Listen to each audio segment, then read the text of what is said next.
তাকে বলে আমি বউয়ের গোলাম।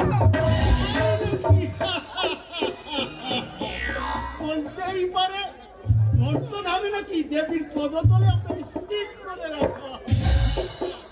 সত্যি কথা বলতে কি প্রজাপতি ব্রহ্মা, মানবদের ব্যবহারে আমি এতটুকু সন্তুষ্ট নয়। কালী পুজো হয়, সেখানে আমাকে শীত করে গৃহিণীর পায়ের তলায় শুয়ে রাখা হয়, বুকে পা তুলে দেয় ওদের জগৎ জননী কালী। মনে মনে কষ্ট হয়, ইচ্ছে হয় গলা